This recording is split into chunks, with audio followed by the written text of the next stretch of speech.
Merci, bonsoir à tous, bonsoir à tous. Je vais moi aussi à remercier tous les organisateurs, en particulier donc, de cette manifestation, de m'avoir invité à venir ce soir, en plus sur un terroir qui a des spécialités locales tout à fait sympathiques. Donc c'est toujours un plaisir de venir, notamment dans les régions viticoles, parce que je dois avouer que j'ai aussi un petit faible pour les régions viticoles, puisque si on a décrit dans l'Aude un animal qui s'appelle Ampélosaurus, qui veut dire le saurien du vignoble, sachez que moi j'ai décrit un Ampélomérix, qui veut dire le ruminant du vignoble, mais lui je l'ai trouvé sous les terres de l'Armagnac. Vous voyez.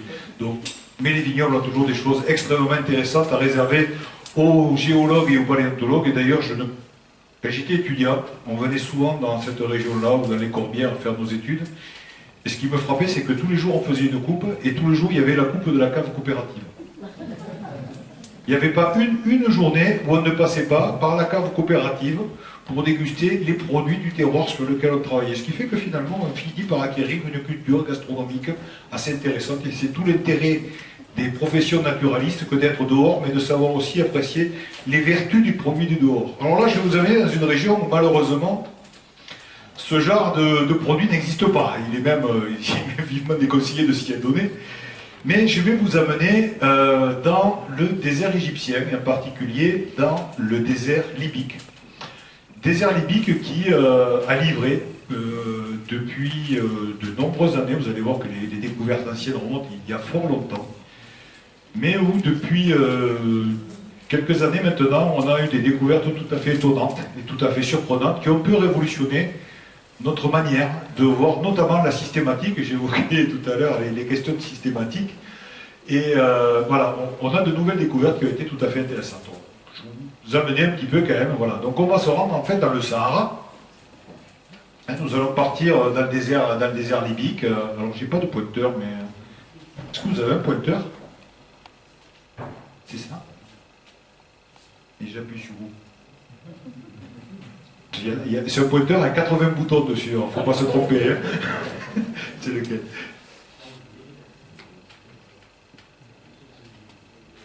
Ah, bon, alors on va aller quelque part par ici. Hop, hop, hop, voilà.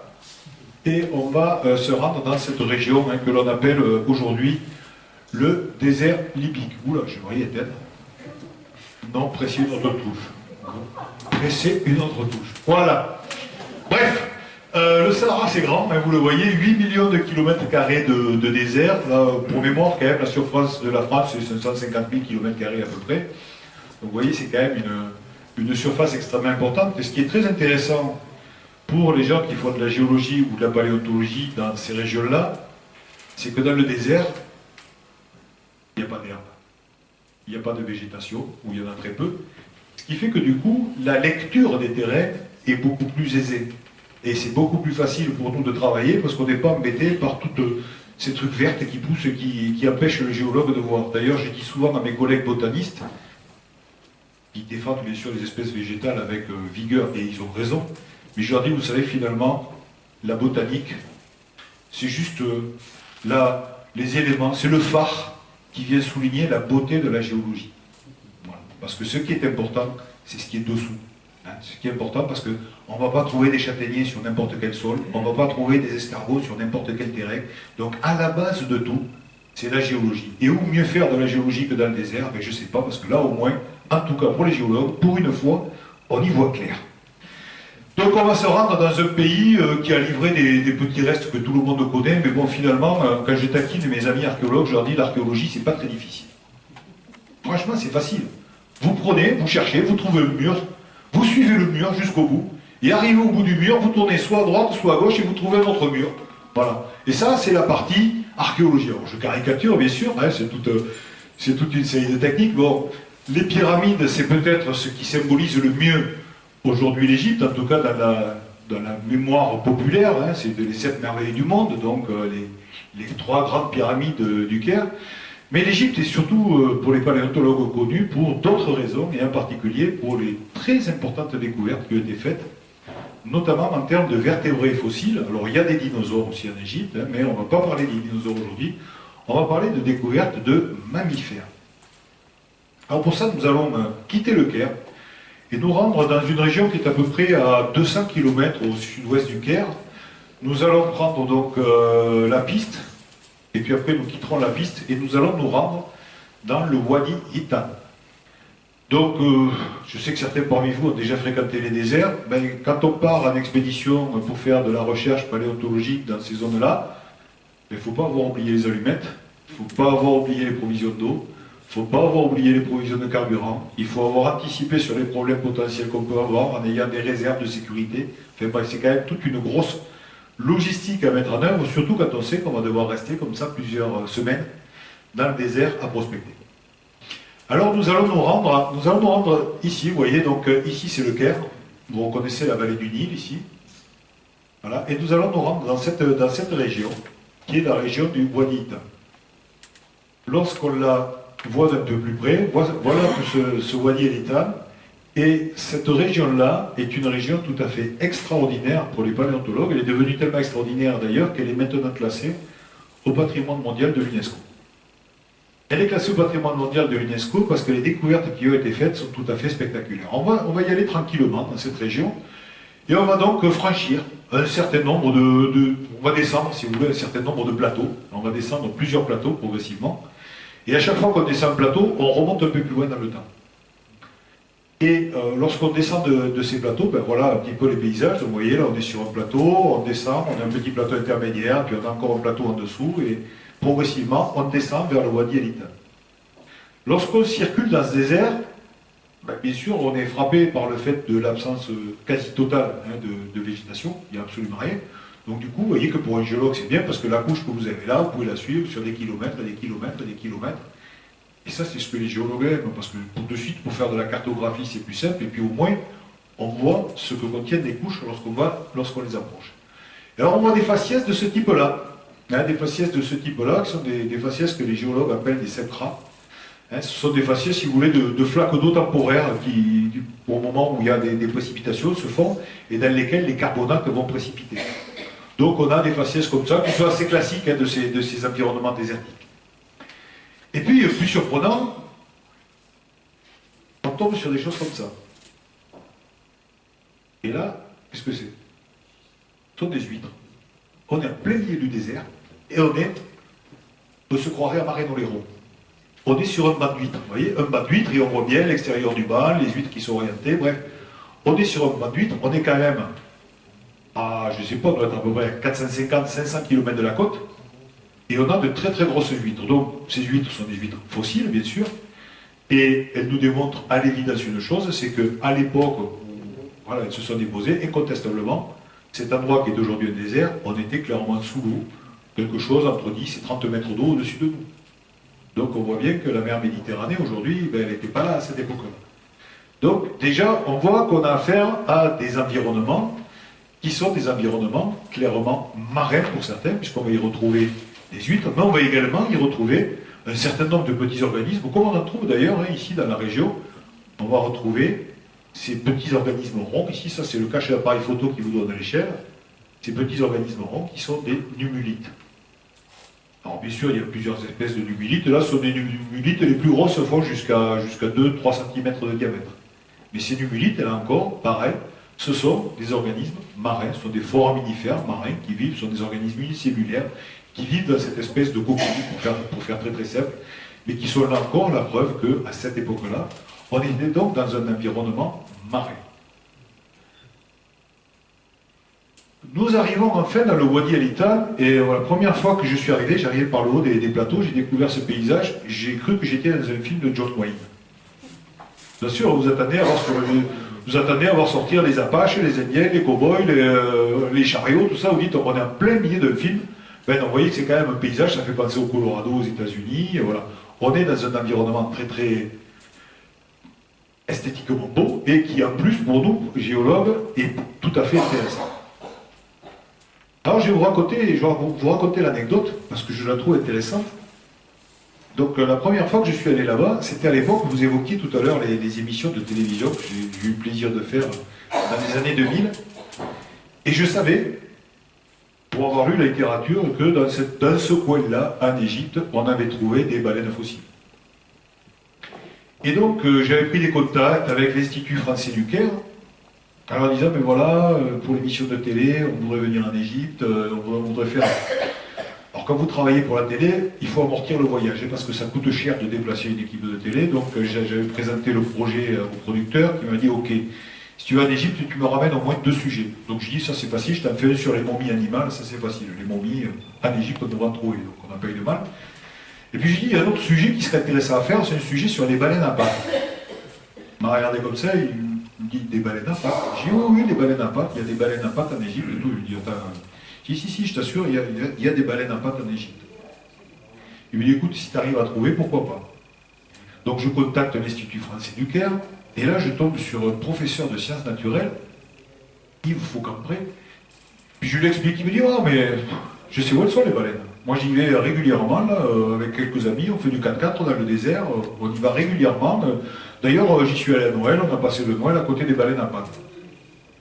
Bingo, il n'y a pas de problème, on arrive, on vient faire le sujet. On part donc au Caire, et je pars à ce moment-là, je pars juste avec le réalisateur. On arrive tous les deux, et l'équipe arrivait 2 jours après. Donc on arrive avec le réalisateur, ce gars-là nous reçoit chez lui, nous invite, en plus il nous loge, il est sympa, il nous fait manger, on lui a amené quelques spécialités françaises qu'il avait du mal à se procurer, enfin bref, on sympathise, et je lui dis, mais ces baleines-là, vous avez des images, tout ça? Il dit, oh, on a fait plein de photos, on a fait plein de photos. Et je dis, je peux les voir quand même, parce que ça m'intéresse quand même. Et il me dit, oui, pas de problème. Donc on mange, et après le repas, en sirotant un petit armagnac, parce que je travaille beaucoup dans le Gers, donc je vais ramener un peu d'armagnac. En sirotant un petit armagnac, il me dit, ah, tu veux les voir les photos? Je dis, oui, je voudrais bien les voir. Et il me sort les photos de ses vacances, quoi, où il était parti avec ses amis. Et puis il me montre les photos, il me dit, tu vois, regarde là, tout ça, c'est des os de baleine, tout ça. Et là, je regardais les photos, et moi, je ne reconnais pas des baleines. Je reconnais des concrétions graiseuses, certaines sont trouées. Et il me dit, ça c'est une vertèbre, tu vois, il y a le trou pour la moelle épinière, tout ça. Je dis. Et là, je me dis, là, on est mal barré, parce que s'il m'amène là pour faire une émission de télé, c'est pas des baleines, c'est clairement des concrétions de grès. Et donc, bon, alors, je fais un clin d'œil au réalisateur en lui faisant signe de se taire. Et je lui dis, mais bon, tu sais, la télé, c'est compliqué. Si on pouvait y aller quand même avant que tout le reste de l'équipe arrive, parce que c'est important, ça permet de repérer avec le soleil les axes de caméra, que l'heure il faut contour, enfin bref, je emballe un peu le petit. Il me dit, oh, mais c'est pas un problème, de toute façon, demain je suis de repos, j'appelle un copain qui a un 4x4, parce qu'on part à 2 4x4, et on t'y amène demain. Super. Le lendemain, on se lève aux aurores, on part à 3h du matin du Caire, on part, on franchit les plateaux, comme ça, tout ça en hors-piste. On arrive à l'endroit où il avait fait ses photos, et là, c'était bien des concrétions de grès. C'était pas des baleines. Et je lui montre, je dis non, mais ça, tu vois bien, il n'y a pas d'os, là, c'est pas de l'os, c'est du grès, il est simplement troué, c'est des concrétions. Alors elles sont alignées, mais c'est le hasard de l'érosion. Elles sont alignées, c'est pas des os de baleine, ça, c'est pas possible. Et là, je le vois devenir tout pâle, déçu bien sûr, hein, parce qu'il était extrêmement déçu. Et là, je vois le réalisateur, il s'assied comme ça dans le sable, il se prenait la tête dans les mains, et il disait, je l'entendais penser, il se disait, oh là là là là, on vient de faire un sujet sur des baleines à pattes, on est en plein désert, il n'y a que des cailloux, et j'ai l'équipe qui arrive demain, et on n'a pas eu un seul morceau de fossile à leur montrer. Et donc, il me dit, qu'est-ce qu'on fait? Et là, je roule un peu les mécaniques. Je savais qu'on était à la bonne zone, hein, parce que j'avais lu, comme tout le monde, de la bibliographie, tout ça, donc je savais qu'on était dans le bon secteur. Et il me dit, qu'est-ce qu'on fait? J'ai dit, écoute, c'est simple, moi c'est mon métier de trouver les fossiles. S'il y a une baleine dans ce désert, je la trouve. Il me dit, t'es sûr? J'ai dit, de toute façon, si on n'essayait pas, on ne le saura pas. Hein. Et donc, je dis, non, mais s'il y en a une, je vais la trouver. Il me dit, qu'est-ce qu'on fait? Alors, je me tourne, je fais un tour, on était en haut du plateau, là. Je fais un tour à 360 degrés, comme ça, et il me dit, par où on part? Je dis, par là. Et on part. Bon, en fait, j'avais dit par là, pas tout à fait par hasard. On était sur le sommet du plateau. Donc, comme tout bon géologue, sur le sommet du plateau, vous voyez qu'il n'y avait rien. Je me suis dit, en descendant vers la vallée, on va recouper les différentes formations. Et en recoupant les différentes formations, on verra s'il y a des fossiles dans les formations. Et s'il y a des fossiles à les formations, un de ces fossiles, ce sera peut-être un os de baleine ou un truc comme ça. Et donc voilà parti, il était, je sais pas, on avait dû y arriver sur le coup de 10 heures du matin, et nous voilà parti. Donc à rouler avec les 4x4, moi j'avais la tête à la portière et chaque caillou qui passait, et je guettais tous les cailloux qui passaient. Et à un moment, sur un caillou, je vois un truc blanc. Je dis stop, stop, stop, stop, stop, stop. On s'arrête, on était à peu près vers le bas quasiment. On s'arrête, je remonte chercher le caillou que j'avais vu où il y avait le truc blanc. Et là, c'était un os. C'était un morceau d'os. Donc je vais voir le réalisateur, je dis c'est bon, tu vois, on a des os de baleine. Il me dit attends, je vais pas faire une émission avec un petit truc blanc sur un caillou tout marron. Quoi. Il me dit qu'est-ce que tu veux que je fasse une émission avec ça? J'ai dit ce n'est que le début. Maintenant, la baleine, je vais la trouver. Et il me dit pourquoi tu fais? Je dis c'est simple, tu vois. Le caillou, par principe, on voit rarement les cailloux remonter les pentes. Donc il est descendu ce caillou. Donc s'il y a un niveau avec des baleines, il est un peu plus haut. Hein, le caillou, il a roulé dans la pente. On n'a jamais vu un caillou remonter. Donc il est un peu plus haut. Donc je remonte et j'arrive sur un petit replat. Et quand j'arrive sur le petit replat, alors je ne sais pas si c'est la photo qui suit ou pas, voilà. Quand j'arrive sur le petit replat, voilà ce que je trouve. Un squelette de baleine complet. Vous avez ici la queue de la baleine, toutes les vertèbres alignées, et le reste du corps qui est par là-haut. Donc j'étais pile sur la baleine qui était naturellement dégagée par l'érosion, vous voyez, entièrement dégagée. Les bouts d'os, ils ont roulé, certains sont descendus plus bas dans la pente, et c'est ce que j'avais trouvé en fait plus bas. Et à ce moment-là, j'y vais, tu vois, voilà, ça y est, on a une baleine. Alors là, je le vois, il était tout sourire, puis je dis, mais il y en a peut-être d'autres. Et là, je me mets, ben, comme on fait, hein, je me mets à ras du sol, comme ça, je regarde et je vois à 300, 400 mètres, un autre petit monticule un peu bizarre, une petite accumulation un peu bizarre. Et là, ils m'ont dit, tu te serais vu? Je dis, pareil que je suis parti en courant. J'ai fait 300-400 mètres au sprint, et j'arrive leur dire, il y en a une autre, il y en a une autre. Et il y en avait plein comme ça. Il y avait plusieurs baleines sur le même niveau, qui correspondaient en fait au niveau géologique où on retrouve ces différentes baleines accumulées. Et donc du coup, on a pu faire l'émission de télévision et parler des baleines à pattes du désert libyen. Donc vous voyez que ce qui est intéressant dans cette région-là, c'est que les fossiles, ils sont pour la plupart naturellement dégagés par l'érosion. Alors bien sûr, le problème de l'érosion, c'est qu'elle dégage les fossiles, mais en même temps, elle les fragilise, hein, elle les abîme. Donc, il faut effectivement soit les prélever, soit les préserver. Et c'est pour ça qu'aujourd'hui, toute cette zone-là est protégée. On sait d'une réserve donc, qui a été classée à l'UNESCO. Et il n'y en a pas qu'une. Vous voyez celle-là, par exemple? Vous avez les côtes, vous avez les vertèbres là, puis vous avez les côtes là, cassées sur le côté. Vous voyez les côtes ici? Donc encore une autre baleine. Et puis en voilà d'autres. Donc vous imaginez, on est en plein désert, hein. La mer est à 500 km et on a déjà 3-4 squelettes de baleines. En fait, dans cette vallée, aujourd'hui, avec tous les travaux que les scientifiques ont pu mener, notamment sous l'impulsion de Philip Gingerich, mon collègue américain qui a coordonné toutes les études sur ce secteur-là, c'est plus de 1000 baleines qui ont été découvertes dans cette vallée. 1000 baleines, j'imaginais, 1000 baleines, c'est colossal. On n'a jamais autant de fossiles de mammifères, c'est rare. Et surtout qu'on a des squelettes qui sont complets. Vous voyez, là, vous reconnaissez, hein, vous n'avez pas besoin d'être paléontologue hein, pour savoir ce que c'est. Hein. Vous voyez, là, là, il y a le crâne, il y a les dents, vous avez toutes les vertèbres alignées, et ainsi de suite. Alors, cette baleine, elle s'appelle Dorudon, celle-là. Son petit nom, c'est Dorudon. C'est une petite baleine de... Ouais, celle-là, elle fait 7-8 mètres de long. La grosse, là, la première que je vous ai montrée, la première qu'on a trouvée, elle mesure 17 mètres de long. C'est une autre espèce qui s'appelle le basilosaure. Vous savez qu'on donne les noms scientifiques en latin, toujours. Il y a deux noms quand on donne les noms. Le premier nom, c'est le nom de genre, et le deuxième nom, le nom d'espèce. Voilà. Et on donne le nom de genre et le nom d'espèce, et en général, les noms, ils veulent toujours dire quelque chose. Et je vous ai dit, la première grosse baleine, je vous ai dit, elle s'appelle basilosaure, ce qui est bizarre, parce qu'en général, les termes qui terminent par zore, c'est réservé plutôt à des reptiles. Et en fait, ça nous montre bien la difficulté aussi de la systématique. C'est-à-dire que quand un scientifique donne un nom, à un moment, le nom, s'il est le premier à le donner, le nom, il restera pour toute éternité. Et le premier scientifique qui a décrit ces très gros animaux, c'était au 19e siècle. C'est un collègue américain qui l'a décrit. C'était tellement gros, et à l'époque on venait de découvrir les gros dinosaures, qu'il était persuadé d'avoir trouvé un dinosaure. Et donc il a appelé ça Basilosaure, le roi des lézards. Basilos, le roi des lézards. Et ce n'est que quelques années après, quand il est allé montrer ses découvertes à un autre scientifique, qui était un Anglais qui s'appelait Richard Owen, qui est celui qui a inventé le mot dinosaure en 1841, que Owen lui a dit, mais non, tu vois bien qu'à la forme de tes vertèbres, ce n'est pas des vertèbres de reptiles, ce sont des vertèbres de mammifères. Mais le nom qu'il avait donné est resté. Basilosaurus est resté. Et donc du coup, il faut être vigilant, tout ce qui se termine par zore, c'est pas un dinosaure.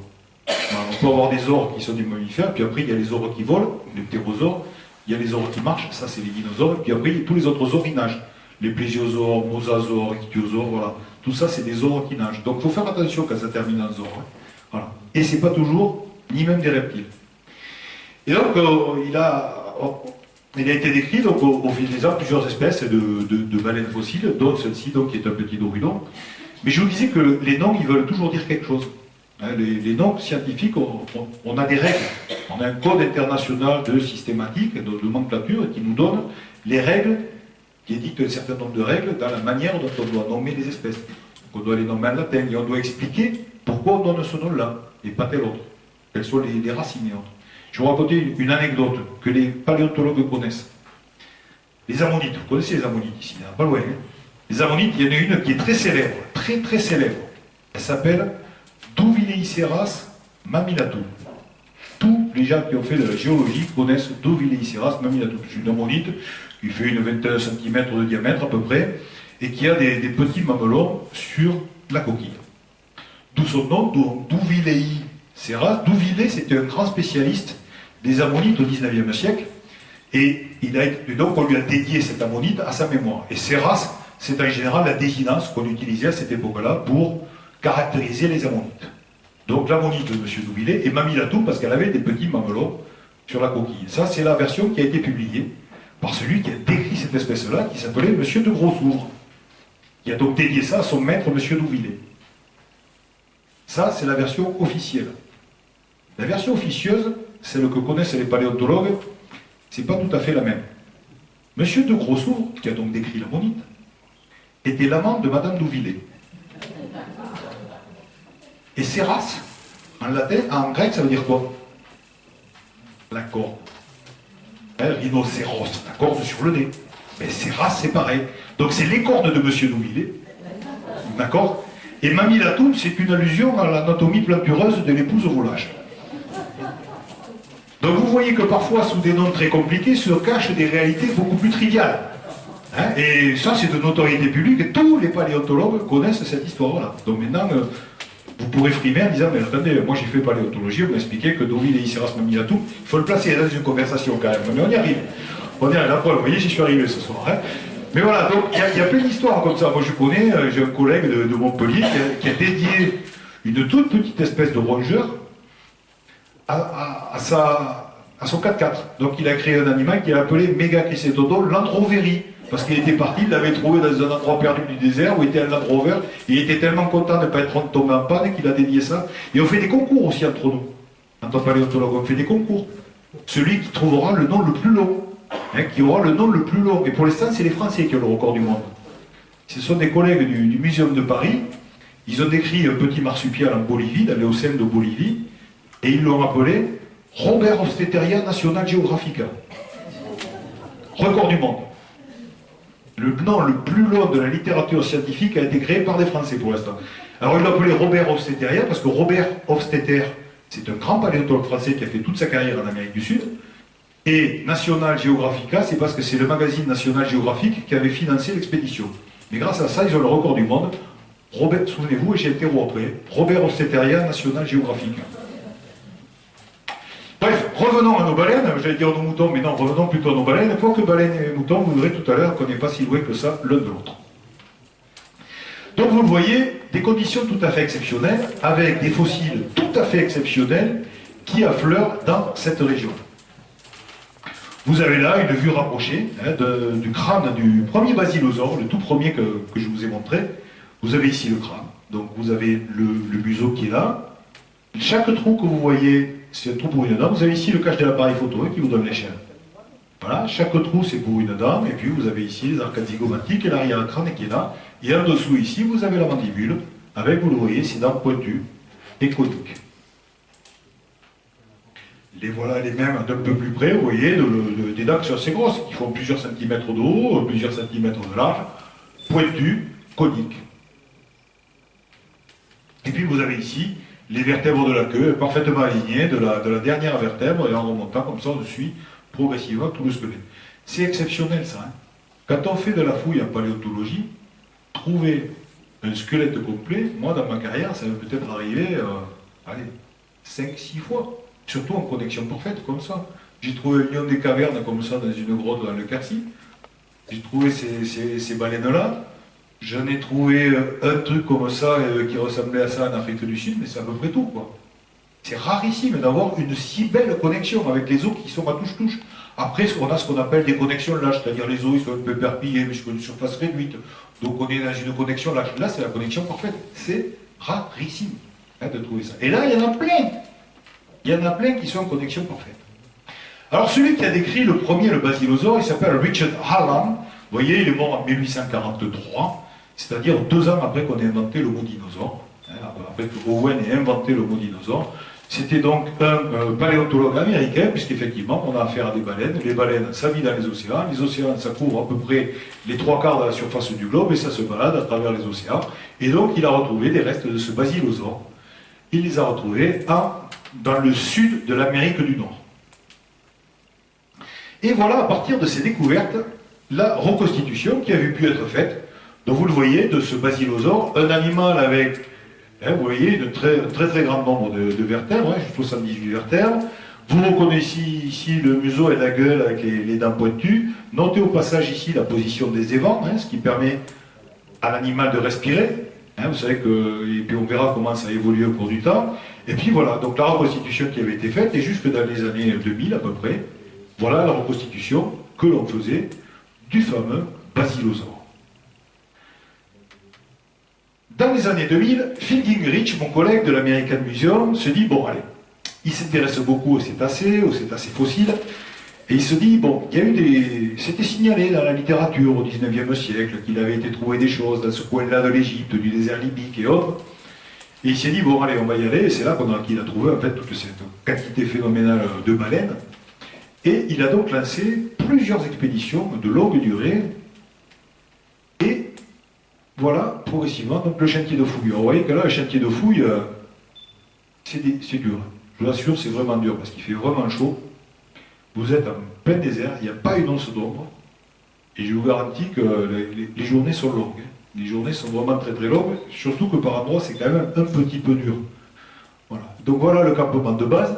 Vous voyez, c'est spartiate. Il ne faut pas avoir oublié le briquet, parce que sinon vous êtes mal. Mais voilà, par contre, vous voyez une baleine qui est en cours de dégagement complet. Alors vous voyez les principes aussi que l'on utilise en paléontologie des vertébrés. Très souvent, les gens pensent qu'on trouve un os, on le ramasse et on s'en va. Ben non, c'est pas possible. C'est beaucoup plus compliqué que ça d'extraire un os. Parce que ces os sont vieux. Ici, en l'occurrence, ils ont 38 millions d'années. Ils datent d'une période qu'on appelle le Lutétien, période de l'Éocène. Les os, quand on les trouve, ils sont souvent fissurés, abîmés, fragmentés. Et donc, on ne peut pas les dégager sur le terrain. Ou alors, ça demanderait encore plus de temps que le temps dont on dispose lors d'une mission. Donc, il faut aller vite. Quand on est en mission de terrain, ça coûte cher, on va loin, il faut aller très vite et ramener un maximum de choses en un minimum de temps. Et donc, qu'est-ce qu'on fait? Finalement, vous voyez les os qui sont là, on les met sur des buttes, on creuse tout autour, on le met sur une butte, et ensuite sur cette butte, on va mettre du papier journal, et on va plâtrer toute la butte. Et avec des marteaux et des burettes, on va passer et on va découper le bloc. C'est un peu comme quand on se casse une jambe, si vous voulez. On met une coque en plâtre dessus pour protéger la jambe, pour protéger, on casse dessous, on replâtre, et c'est ce gros bloc complètement enrobé de plâtre qu'on va ensuite amener au laboratoire, et là au laboratoire, on a le temps, on peut dégager tranquillement, et on mettra beaucoup plus de temps, puis surtout on est beaucoup mieux équipé pour dégager que ce que l'on est sur le terrain. Donc en fait, la campagne de fouille sur le terrain, ça consiste finalement à découper des morceaux de gisement, vous voyez, avec des coques de plâtre, que l'on va donc découper, recouvrir ensuite, et on ramène ces morceaux de gisement au laboratoire et on va fouiller ces morceaux de gisement. Bien sûr, tout ça, avant de le ramener, on l'a coordonné, repéré dans l'espace, orienté de façon à pouvoir reconstituer les connexions telles qu'elles existaient. Donc vous voyez, ça c'est le travail rapide de terrain, mais qui permet comme ça de sortir beaucoup de choses en peu de temps. Par contre, je vous assure que quand il faut taper dans du grès pour aller dégager des blocs comme ça prend du temps, vous le savez, vous connaissez, vous avez beaucoup de gens ici qui travaillent à la terre qui savent que le grès, bon, il y a du grès tendre, mais il y a aussi du grès dur. Et quand vous tapez toute la journée au marteau au burin, quand il fait 40 degrés dehors, c'est pas évident. Voilà. Mais en tout cas, en ramenant ces éléments, donc là, vous voyez, là, je suis avec un collègue égyptien, on est en train là de dégager le début du dégagement. On a vu quelques éléments de basillosaures qui sont là, quelques vertèbres. On est en train de sortir le sable que le vent du désert a ramené compte, et puis après, il va falloir dégager, faire les buts et ramener tout ça ensuite au laboratoire. Ce que nous ont livré ces fouilles en laboratoire, c'est quelque chose auquel on ne s'attendait pas. En fait, on a trouvé ces eaux-là, et lorsque Phil a fait l'étude de ces eaux-là, c'était les eaux qui correspondaient en fait, on les a trouvées, vous voyez, sous une vertèbre caudale. Voilà les eaux, vous les reconnaissez ici, hein, c'est cette partie-là que je vous ai montré en photo. C'est la patte arrière. On a trouvé les os, hein, vous voyez, vers l'arrière de l'animal, on a trouvé les os de la patte arrière. Et je vous dis, cet animal, c'est incontestablement, par tous ses autres caractères, c'est un archéocète, c'est-à-dire une baleine primitive. Et on se rend compte donc que cette baleine primitive avait des pattes. Vous imaginez? Et là, vous avez un dessin à l'échelle. Vous voyez la taille ridiculement petite de cette patte par rapport à la longueur de l'animal, et la patte avant ici, elle est transformée en palette natatoire, comme ce que l'on observe sur nos baleines actuellement. Donc, on a trouvé, pour la première fois dans l'histoire, une baleine fossile avec des pattes. Alors bien sûr, quand on est biologiste, on s'en doutait qu'il existait des baleines à pattes. Parce que les baleines, ce sont des mammifères, que les mammifères, ce sont des tétrapodes, et que puisque ce sont des tétrapodes, ils sont sortis de l'eau, grosso modo, allez, c'est pas au Dévonien comme on a appris quand j'étais à l'école, c'est un peu plus tard, c'est au Carbonifère, que véritablement les tétrapodes conquirent les continents, et ils se sont réadaptés à la vie aquatique plus tard, et donc ils ont, aujourd'hui, nos baleines, nos dauphins, tout ça, ils n'ont plus de pattes arrière. Ils ont perdu leurs pattes. Et on n'avait jamais trouvé un ancêtre des baleines avec des pattes. Là, ça y est, on le trouve. Et pour les géologues et les paléontologues, c'était important parce que, vous savez, il y a quand même une querelle extrêmement forte qui existe entre les gens qui défendent l'évolution et puis un certain nombre d'intégrismes religieux, qu'ils soient islamiques, juifs ou chrétiens d'ailleurs, qui nient la réalité de l'évolution. Et bien là, on avait la preuve. On avait enfin une baleine à pattes. Parce que ce que nous opposaient tous ces créationnistes, c'était de nous dire, attendez, vous nous dites l'évolution, vous n'avez jamais trouvé une baleine avec des pattes. Hein, ça n'existe pas. Donc vous voyez bien que Dieu a créé la baleine comme ça et c'est réglé. Et bien en fait, ça y est. On avait enfin trouvé la baleine à pattes. Et donc là, on était super contents. On avait la baleine à pattes et donc on a commencé à étudier en détail toute l'anatomie de cet animal et autres, et on a commencé à faire des reconstitutions avec la baleine avec les pattes ici. Hein, vous voyez, donc la même que tout à l'heure, mais on lui a rajouté les pattes. Donc on avait fait un gros progrès. On a rajouté les pattes. Et puis on a étudié comment ça avait évolué, à partir de quel groupe et autres, et les paléontologues, on était sûrs de notre coup, vraiment sûrs de notre coup, nous avons identifié l'origine des baleines à pattes auprès de ce groupe d'animaux qu'on appelle les mésolichidés. Vous le voyez d'ailleurs, vous avez ici le Synonyx ou l'Androsarcus, vous voyez une tête très allongée, avec des dents coniques, voilà, pareil ici, un museau allongé, des dents coniques, bref, ça collait bien. Les mésolichidés sont les ancêtres des archéocènes. Tout marchait très très bien. L'affaire était close. Et là, nos collègues biologistes rentrent dans la danse. Ils étudient donc l'ADN des espèces actuelles. Je me rappelle la première présentation des résultats de nos collègues biologistes, c'était des collègues de Montpellier notamment qui avaient conduit une partie de cette étude-là, l'équipe de Katzeflis, qui avait conduit cette étude-là. Et ils nous disent, voilà, le plus proche parent des baleines, non, c'est pas vos mésolichidés, c'est la vache de nos campagnes. Vous imaginez bien que les paléontologues, on était, mais alors, pliés en quatre, hein, quand ils nous ont dit ça, on était morts de rire, morts de rire. On a dit, attendez, les gars, c'est bon, quoi, vous n'allez pas nous la faire. Vous êtes bourrés en alignant vos séquences, vous savez, les ACGT, adénine, cytosine, thymine, guanine, tout ça. Vous êtes bourrés en alignant vos séquences, vous êtes plantés. Refaites ça comme il faut, puis revenez nous voir, qu'on pourra causer. Bon, ils le refont, ils trouvent la même chose. Et bon, vous persistez dans vos erreurs. Et puis une autre équipe de biologistes aux États-Unis refait les mêmes études, ils arrivent aux mêmes conclusions que les gens de Montpellier, tout ça. Donc là, on commence à se dire, il y a un vrai problème, quand même. Parce que les baleines, c'est le groupe des cétacés, les vaches, c'est le groupe des artiodactyles. Et pour nous, il n'y avait pas du tout de relation entre ces deux groupes. Et bon, les résultats de nos collègues biologistes allant toujours dans le même sens, ok, on peut se dire, à première fois, ils peuvent se tromper, c'est vrai qu'on a toujours, vous savez, même en science, hein, on est obligé de faire un peu d'annonces, de choses comme ça, parce que ça permet d'aller chercher des crédits pour des résultats, de monter des programmes de recherche. Donc au début, on s'est dit, ils ont fait un peu de promo, mais non, pas du tout. Pas du tout, ils avaient raison. Et tous les résultats menés par les autres ont confirmé les premières études. Donc, les paléontologues, ça nous a remis en question. Et on s'est dit, bon, alors on dit, bon, mais d'accord. Puis si vous avez raison, montrez-nous sur le squelette, parce que nous, les paléontologues, on n'a que les squelettes, montrez-nous sur le squelette le caractère commun entre la vache de nos campagnes et le dauphin ou la baleine. Entre eux, pas, les dents, ça ne se ressemble pas, les pattes, ça ne se ressemble pas, il n'y a rien qui se ressemble. Les pattes, ça ne se ressemble pas. Et la patte arrière. Et là, on s'est dit, il y a un truc à faire, peut-être. Peut-être que nos baleines, ou nos dauphins, ils ont tellement évolué qu'ils ont perdu leurs membres postérieurs, mais peut-être que si on retrouvait des baleines à pattes très anciennes, hein, la séparation étant assez ancienne, on pourrait peut-être trouver la solution. En tout cas, vérifier.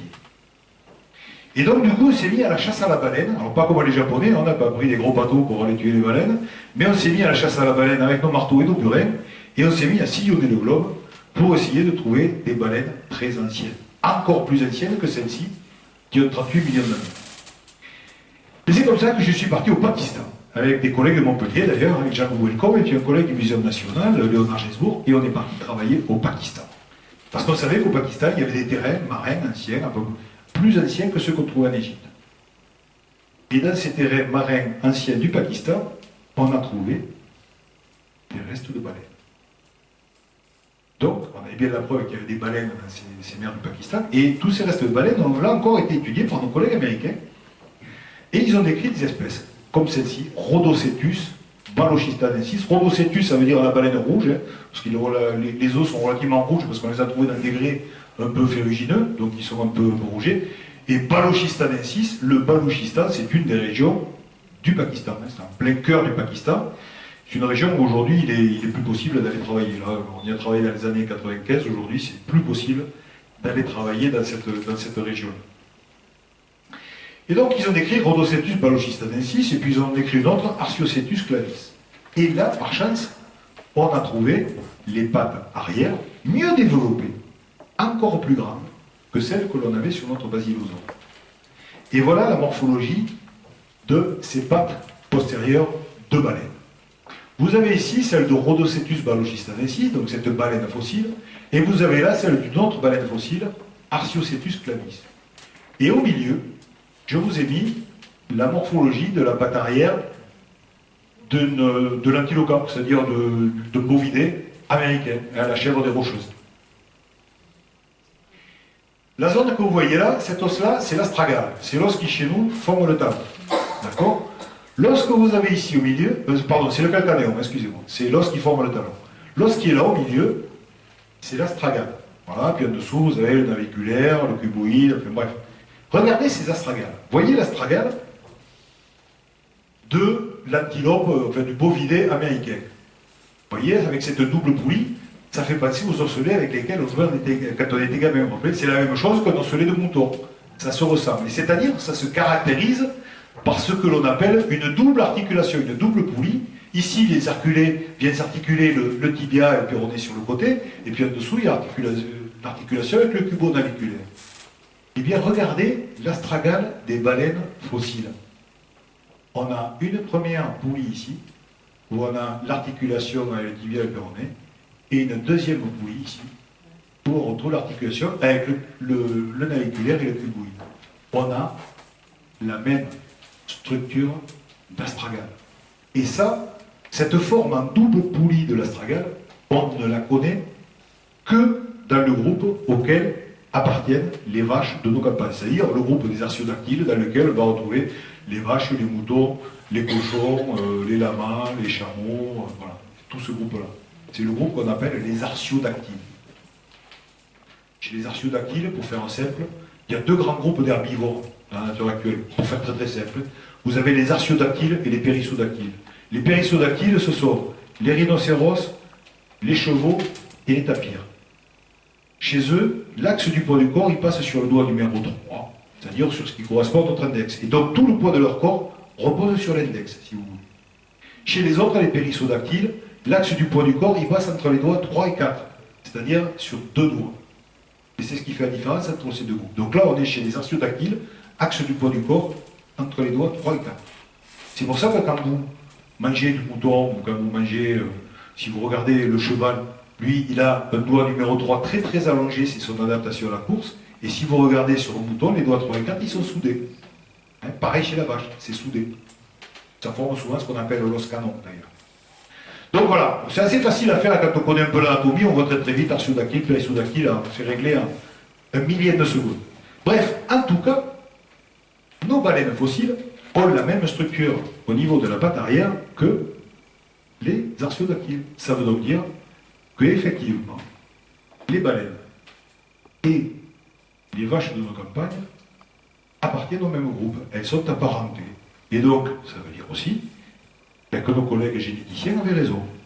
Donc, on s'était trompé. Donc, aujourd'hui, on a repris toute l'étude et on a bien avancé maintenant sur l'étude des baleines. Alors, en 3 ans, les résultats de la génétique et les résultats nouveaux qu'ont développés les paléontologues depuis les années 2000, voilà qu'on arrive.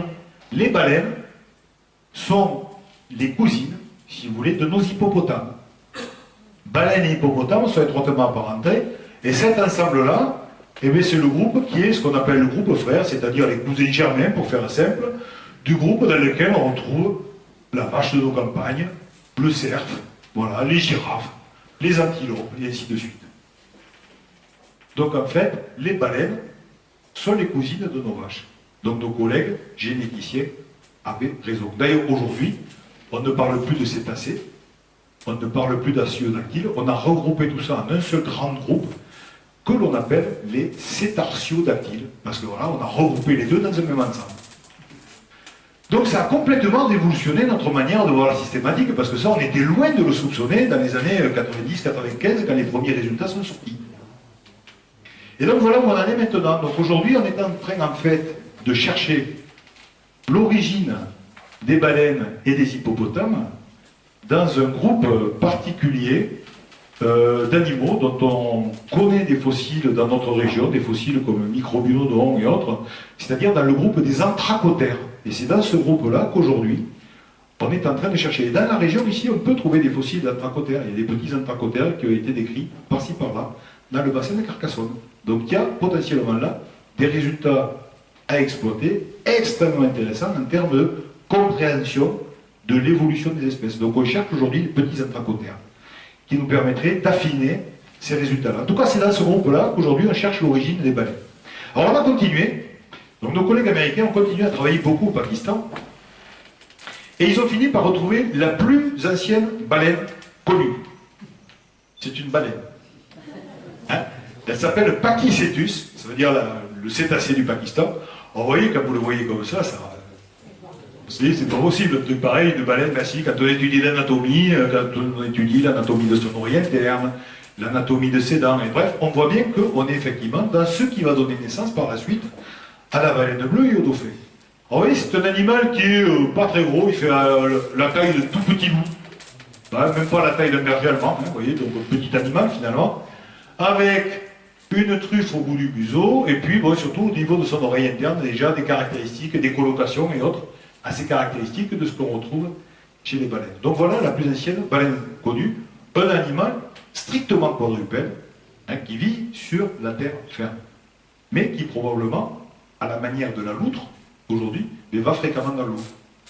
Et ce groupe-là va tellement aller fréquemment dans l'eau que lors des changements d'environnement, il va se spécialiser pour une vie aquatique. On a trouvé là une autre baleine fossile, celle-là vous pouvez la voir si vous venez au muséum à Toulouse, hein, parce que j'en ai ramené un moulage. Ambulocetus natans. Ambulocetus, la baleine qui marche et qui nage. Voilà, parce que celle-là, vous voyez, elle a 4 membres, de taille à peu près égale. Ce qui est intéressant à noter, c'est que vous voyez que les membres postérieurs, ils sont déjà rétroversés. Un peu comme ce qu'on observe chez les phoques. Hein, c'est-à-dire, ça trahit une véritable adaptation déjà à la nage. Et vous voyez que on a toujours, par contre, de véritables mains, avec les 5 doigts de la main, et ainsi de suite. Mais vous voyez que les doigts s'allongent progressivement. Ensuite, ils ont trouvé une autre baleine, Arciocetus clavis, et notez au passage là, la position des évents chez Arciocetus clavis. Là. Voilà. Et aujourd'hui, voilà donc une reconstitution d'une baleine type Basilosaure ou Arciocetus ici. Ce qui fait que quand vous regardez ces animaux, eh bien on voit qu'on passe donc de Pachycetus à Ambulocetus, on passe à Arciocetus qui est quelque part ici dans ce groupe-là, puis les basilosaures dont je vous ai parlé, le Dorudon que je vous ai montré, hein, la superbe baleine dont on a tout le squelette, pour arriver finalement aux 2 grands groupes actuels de baleines que sont les mysticètes, c'est-à-dire les baleines à fanon, et les odontocètes, les baleines à dents, dans lesquelles on retrouve par exemple les cachalots. Hein, on a 2 grands groupes aujourd'hui, les baleines à fanon, comme la baleine bleue, le rorqual, hein, le rorqual commun, le rorqual bleu, enfin bref, toutes ces baleines à dents. Et puis le groupe des odontocètes, dans lequel on va retrouver donc, le cachalot, mais également les dauphins, et ainsi de suite. Donc on peut suivre l'évolution, et on voit que la patte se réduit, va s'orienter vers l'arrière, et va finalement finir par disparaître complètement chez les mysticètes et les odontocètes. Regardez le museau, vous avez ici les narines pour respirer, puis progressivement, vous voyez que les narines, elles remontent de plus en plus haut, jusqu'à être carrément sur le dessus du crâne. Il ne faut pas oublier que ces animaux sont des mammifères. Donc comme ils sont des mammifères, ils ont besoin de respirer. Regardez, même notre champion du monde, la Manodou, quand il fait son 50 mètres, il est obligé de temps en temps de sortir la tête, de faire comme ça, sinon il n'arrive pas au bout de ses 50 mètres. Mais l'avantage pour les baleines, c'est qu'elles ont aujourd'hui des narines qui sont carrément sur le dessus du crâne, donc elles n'ont plus besoin de sortir de l'eau. Elles n'ont pas besoin de sortir la tête comme ça, comme le Manodou, ce qui fait qu'elles le pulvérisent à vitesse pure, et qu'elles ont juste à affleurer à ras de la surface, souffler, respirer et replonger. Mais elles n'ont plus besoin de perdre de l'énergie pour sortir la tête de l'eau pour respirer. Donc on voit bien que tout ça, ces 2 éléments, la migration des narines progressivement de l'avant vers le dessus du crâne et la réduction des membres postérieurs et le développement d'une véritable palette natatoire sur le membre antérieur, ben ça constitue en fait de véritables adaptations secondaires au milieu aquatique. Donc on voit à travers ces découvertes de ces 20 dernières années comment notre connaissance de l'évolution de ce groupe-là des cétacés a été complètement modifiée, d'abord par cette découverte en Égypte de la première patte postérieure de baleine, puis ensuite par les travaux de nos collègues généticiens qui nous ont montré que il y avait des relations de parenté bizarres, mais qu'on ne soupçonnait pas entre les baleines et les vaches, pour faire simple, ou les hippopotames, le groupe des artiodactyles, quoi qu'il en soit, et que grâce à tout ça, on s'est mis à chercher dans des terrains de plus en plus anciens, c'est-à-dire jusque dans des terrains qui ont 45, 48, 50 millions d'années, les ancêtres des baleines, qu'on les a trouvés, et qu'aujourd'hui on est capable de raconter l'histoire évolutive de tout ce groupe. Vous voyez comment progressivement la science avance par des remises en question progressives d'un certain nombre de choses que les uns et les autres croyaient acquis, mais qui finalement sont toujours des sujets de discussion qui sont remis à chaque fois sur la sellette par les nouvelles découvertes qui peuvent être faites. Alors il nous reste quand même une question, donc voilà aujourd'hui un couple une baleine bleue et son petit.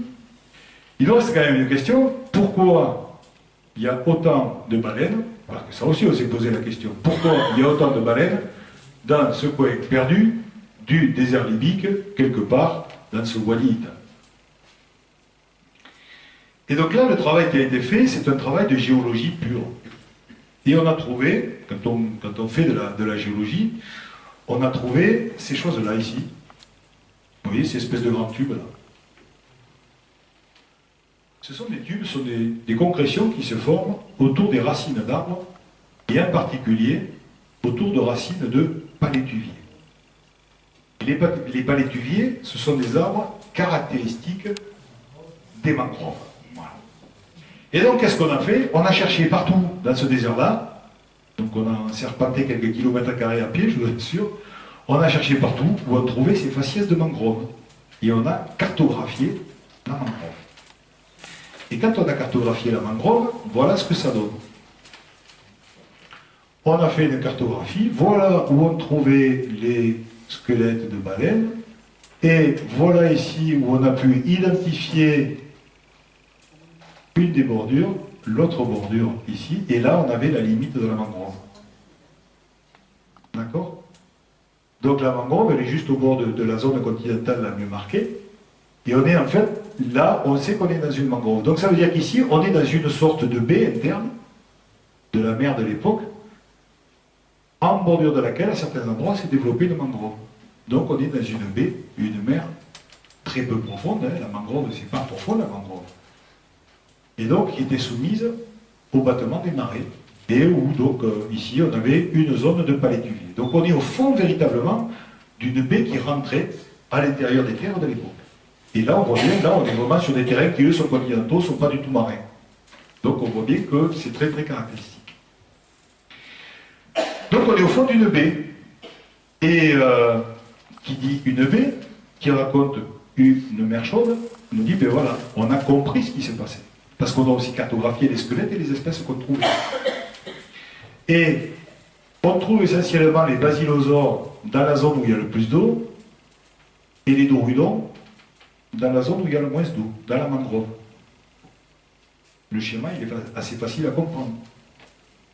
Les dorudons, quand ils naissent, c'est des petits dorudons. Ce n'est pas des baleines de 8 mètres quand elles naissent. Elles font 1 mètre, 1 mètre 50, pas plus.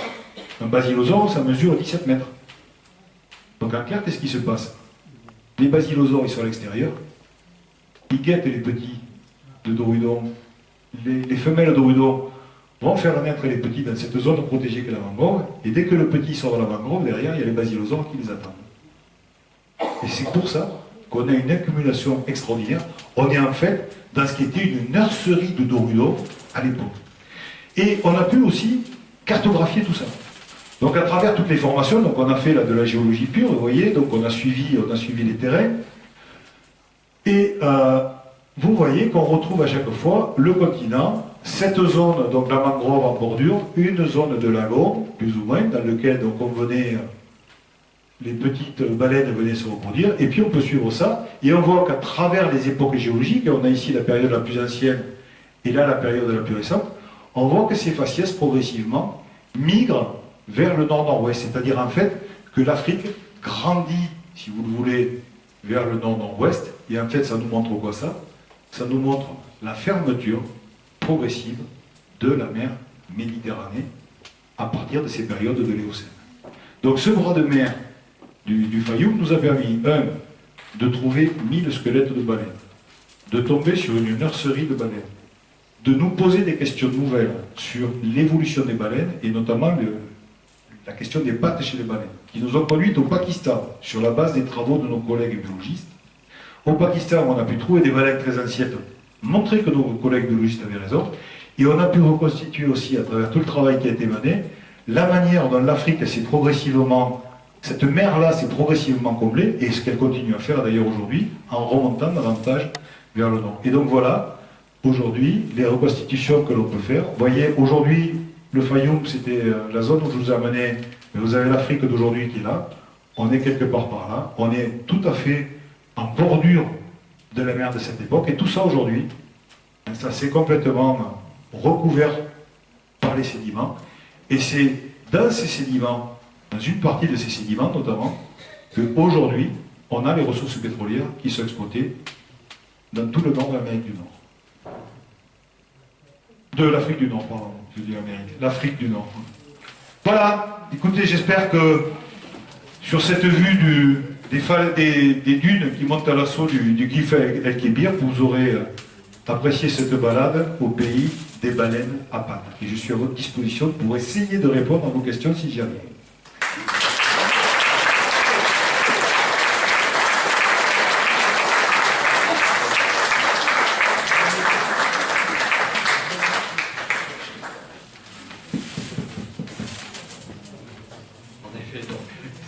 C'est impressionnant.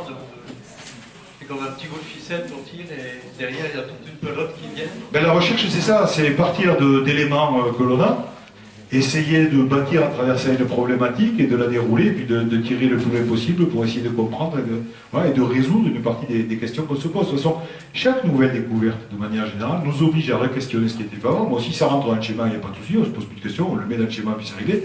Mais s'il y a un truc qui cloche un peu, ou on sent qu'il y a quelque chose d'intéressant, eh bien, on va se mettre à dévider un peu l'autre, et c'est le travail du chercheur, justement, en permanence, de se poser des questions et de remettre en cause ce qui a été conclu par ses prédécesseurs, sans remettre forcément en cause la théorie qui leur a permis d'arriver là. La théorie de l'évolution, elle reste, elle est toujours valable. Pourtant, à chaque nouvelle découverte, on affine un certain nombre de choses. Moi, quand j'étais à l'école, quand j'étais à l'université, on m'apprenait l'évolution de l'homme. On me disait, d'abord il y a Australopithecus, après il y a Homo habilis, après il y a Homo erectus, puis il y a Homo neanderthalensis en Europe, et Homo sapiens. Très bien. Aujourd'hui, c'est beaucoup plus compliqué que ça. Aujourd'hui, on se rend compte qu'il y a plusieurs espèces d'homo qui vivent en même temps, que chez les australopithèques, c'est plus compliqué, et que ce qu'on croyait linéaire, c'est un véritable buisson. Mais en attendant, ça reste quand même une évolution globale de l'ensemble de l'espèce humaine. Voilà.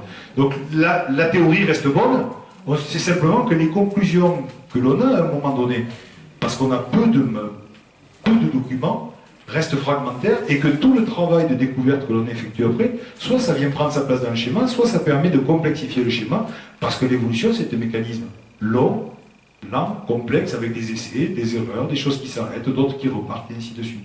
Et tout le travail du paléontologue, c'est de dérouler toutes ces ficelles progressivement au fur et à mesure de ces découvertes. Par exemple, j'ai travaillé en Amazonie. Je suis allé travailler, j'ai passé 2 mois en forêt amazonienne, au Pérou, dans le district d'Iquitos, en région d'un petit village qui s'appelle Contamana, avec des collègues de l'université de Montpellier. On est allé en Amazonie, tout le monde nous a dit vous êtes fous, en Amazonie, il n'y a pas de fossiles en Amazonie. C'est impossible, de toute façon, avec le couvert végétal qu'il y a et tous les acides humiques, vous ne trouverez pas un seul fossile. C'est bien parce qu'on nous a dit que ce n'était pas possible qu'on y est allé. Vu que tout le monde considérait que c'était impossible, c'est parce qu'il ne considère. Nous, on s'est dit c'est parce que c'est impossible qu'on va le faire. On y est allé, on en a trouvé. Et on a trouvé des fossiles qui datent à peu près de cette époque-là, d'ailleurs, 42 millions d'années. Dans ces fossiles qu'on a trouvé, on a trouvé des rongeurs. Des tout petits rongeurs, c'est des dents de souris, c'est gros comme une tête d'épingle. Ça fait 1 mm carré là-dedans. Vous voyez, un petit carré de 1 mm par 1 mm. Donc on a lavé des quantités de sédiments, on a trouvé je dirais, une petite centaine de dents. Ces dents, on les a étudiées en détail. Et quand on les regardait, bon, c'est des dents, on sait où on les a trouvées en pleine forêt amazonienne. Donc on est sûr qu'elles viennent d'Amérique du Sud. Si vous prenez une de ces dents, que vous les mettez dans un lot de dents du même âge d'Afrique du Nord, vous ne faites pas la différence. Pourtant, entre les deux, il y a quand même un océan. Il y a l'océan Atlantique entre les deux. Donc on avait une question là, qui se posait, elle disait, ben voilà. Et en fait, ça nous a permis de comprendre comment les rongeurs sont arrivés en Amérique du Sud. Les rongeurs, ils sont arrivés en Amérique du Sud par des radeaux naturels, c'est-à-dire des paquets de terre qui sont embarqués au moment des grandes crues des grands fleuves africains, type le fleuve Sénégal ou autre, et qui vont dériver sur les courants marins et qui, en quelques jours à peine, vont pouvoir atteindre les côtes d'Amérique du Sud. Il suffit que sur ce radeau-là, vous ayez un couple. Et à partir de là, c'est les premiers conquistadors de l'Amérique du Sud, ce sont les souris. Ce sont des souris africaines. Et on va y retrouver aussi, d'ailleurs, des singes africains. Hein, donc aujourd'hui, et quand on fait la génétique, effectivement, aujourd'hui, nos collègues généticiens confirment qu'il y a des relations de parenté entre les rongeurs sud-américains et les rongeurs africains, ou entre les singes sud-américains et les singes africains. Et nous, on a trouvé les tout premiers qui sont arrivés. Mais on y est allé parce qu'on savait que c'était impossible. C'est pour ça qu'on y est allé. Donc il faut toujours se poser des questions. Et c'est parce qu'on se pose des questions qu'on peut faire avancer la recherche. Et parfois, on se pose des questions bêtes, mais il n'y a pas de réponse, il n'y a pas de questions bêtes, il n'y a que des réponses idiotes. Et donc toutes les questions valent la peine d'être entendues. Même les vôtres, je vous écoute.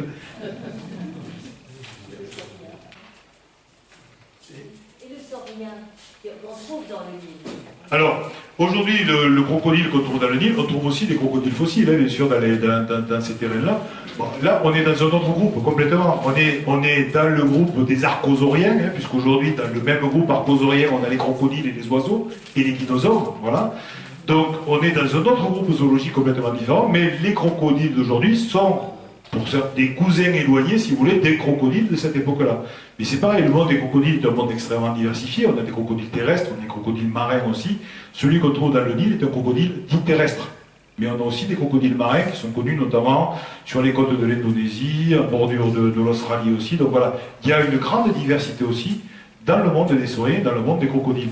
Mais on connaît au Pakistan, par exemple, dans les niveaux où on a trouvé les baleines, que l'on a trouvé là, on est sur des faciès côtiers. Hein, quand on a trouvé ces baleines-là, on a retrouvé là-dedans, dans ces niveaux côtiers, sur des niveaux fluvio-deltaïques, c'est-à-dire vraiment dans des deltas, dans des bordures, des zones d'interface entre la mer et le continent, on a trouvé là le plus grand mammifère qui n'ait jamais été décrit, enfin qui n'ait jamais vécu à la surface de la planète, à la surface. Le plus grand mammifère de tous les temps, c'est la baleine bleue qui vit encore aujourd'hui. Mais le plus grand mammifère continental, celui qui a gambadé sur la terre ferme, il s'appelle Baluchitherium, c'est une cousine du rhinocéros, si vous voulez, on l'a découvert là-bas. Il faisait à peu près 6 mètres de haut, 8 mètres de long pour un poids de 30 tonnes. Vous imaginez la taille de rhinocéros. Et bien ces rhinocéros-là, on a retrouvé de ces os de rhinocéros avec des trous comme ça dedans, et on a retrouvé des morceaux de mâchoires de crocodiles de cette époque-là, et on a pu estimer la longueur de ces crocodiles à plus de 15 mètres. Donc finalement, notre crocodile du Nil, qui est le plus gros crocodile actuellement, qui peut atteindre à peu près 8 mètres de longueur, c'est un petit truc comparé au grand crocodile qu'il a pu y avoir. Sachez que par exemple, il y a des crocodiles de cette taille-là, 15 à 18 mètres de long aussi, dans le Crétacé du Maroc par exemple. Il y en a un qui est bien connu qui s'appelle Sarcosuchus, qui est un très gros crocodile. Si vous venez au bison de Toulouse, vous verrez le crâne, il commence là, il finit là. Voilà. Et donc c'est Sarcosuchus, c'est son nom. Et ne riez pas. Sinon, je vais vous raconter une anecdote. Parce qu'un jour, allez, je vais vous la raconter. Un jour, je faisais visiter ça. Je faisais visiter le musée à un groupe comme ça de personnes comme vous. Et en arrivant à cet animal-là, je plaisante. Je dis, ah, vous voyez, ça c'est un animal, il est petit, il est court sur pattes, et entre nous, on l'appelle le sarco. Tout le monde rigole, et je dis, oui, mais c'est son vrai nom quand même. Il s'appelle Sarcosuchus. C'est une personne qui était là, une dame qui était là. Il me dit, et sa femelle, c'est Carla Succus.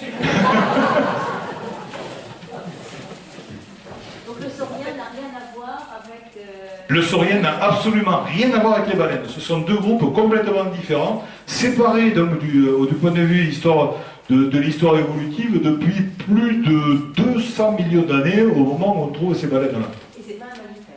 Ah, ce n'est pas un mammifère. Ah non, non, c'est pas un mammifère. Ah, c'est sûr. Jusqu'à quand?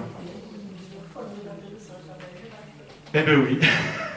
Non mais là, si vous voulez, aujourd'hui on a suffisamment de données, même avec les données de la génétique, pour montrer que la séparation, si vous voulez, entre le groupe qui va donner les sauriens de manière générale et le groupe qui va donner les mammifères, la séparation est déjà effective très très tôt, c'est-à-dire dès le Trias. Avant le Trias même, on a déjà la séparation entre les deux. Donc le Trias, c'est il y a 240 millions d'années à peu près. Donc il y a déjà 240 millions d'années que ce sont deux groupes qui évoluent indépendamment, complètement l'un de l'autre, pour faire très très simple. Y a-t-il d'autres questions? Moi j'ai une question, mais qui ne concerne pas le passé, plutôt le futur. Vous avez parlé, comme d'ailleurs à Axel, de recherches ou de sites qui sont maintenant sur lesquels il n'est plus possible de faire des recherches. Donc il y a plusieurs raisons pour ça. Mais est-ce que justement tout ce qui existe dedans, est-ce que ne risque pas de disparaître justement? Alors, ce site égyptien, celui-là ne disparaîtra pas puisqu'aujourd'hui il est classé par l'UNESCO. Donc aujourd'hui il y a une réserve géologique qui est surveillée par les Égyptiens et on peut faire du tourisme et aller dans le Wadi Hitam. Donc quand vous allez en tant que touriste, vous allez voir, allez, si vous êtes une petite quinzaine de baleines, sachez qu'il y en a quand même 985 de l'autre côté. Donc vous n'allez pas voir toutes les baleines, mais vous en verrez quelques-unes. Vous verrez parmi les restes les plus spectaculaires. Donc la difficulté que l'on a aujourd'hui, effectivement, c'est que nombre de pays dans ces régions-là sont devenus difficilement pour des raisons géopolitiques, géostratégiques. Voilà. Aujourd'hui, c'est devenu extrêmement compliqué de travailler dans plein de ces pays. Le Pakistan, où j'ai travaillé, on ne peut quasiment plus y travailler aujourd'hui. toutes ces régions du nord de l'Afrique sont de plus en plus difficiles à fréquenter. Voilà, donc aujourd'hui, on oriente aussi du coup les thématiques de recherche en fonction des terrains potentiellement disponibles. Voilà. Mais les fossiles, eux, qui sont dégagés naturellement par l'érosion, ben, s'ils ne sont pas ramassés par des gens, ou s'ils ne sont pas photographiés, consolidés et autres, ben, ils finissent comme le sable du désert, ils finissent en poussière. Voilà. Moi, je pensais surtout à l'exploitation des gisements pétroliers. Alors les gisements pétroliers, c'est autre chose, si vous voulez. Ils détruisent les sites de surface, je pense notamment les sites archéologiques, qui sont très affectés par tout ce qui peut se faire, notamment dans toutes les recherches. La difficulté, si vous voulez, c'est un peu comme dans nos routes de montagne. On va faire un parallèle avec nos routes dans les Pyrénées. Quand il n'y a pas de route dans les Pyrénées, pour aller dans votre coach champignon, vous allez crapahuter 2-3 heures, vous allez redescendre avec le panier plein. On ouvre une route forestière, vous allez remonter, il y aura des bagnoles garées tout le long de la route et vous n'aurez plus de champignons. C'est un peu le même problème. Voilà. C'est-à-dire que chaque fois qu'on va développer des infrastructures qui vont permettre d'aller dans des zones reculées, ben, fatalement, tout ce qui se trouve à la surface dans ces zones-là va être potentiellement en danger, et souvent d'ailleurs en danger, parce que les individus ne se comportent pas correctement dans la plupart des cas. Je veux dire, moi dans cette vallée, j'ai vu des gens prendre des vertèbres de baleine comme ça pour les ramener chez eux. Excusez-moi, quel est l'intérêt d'avoir une vertèbre de baleine posée devant la cheminée, quoi? Franchement, ça sert à quoi? Voilà. Donc voilà, le problème il est là. Donc il y a ces risques-là, et notamment pour chaque fois qu'on ouvre des infrastructures, effectivement, on permet d'aller plus loin dans des zones qui étaient jusque-là restées vierges. Donc là, c'est un vrai problème. Et puis ensuite, on a l'évolution naturelle qui fait que, ben voilà, de toute façon, le principe d'un fossile, lorsqu'il est à la surface, s'il n'est pas récolté, il sera érodé, et s'il est érodé, il a disparu pour tout le monde. Chercheurs, amateurs, professionnels, non professionnels, et ainsi de suite.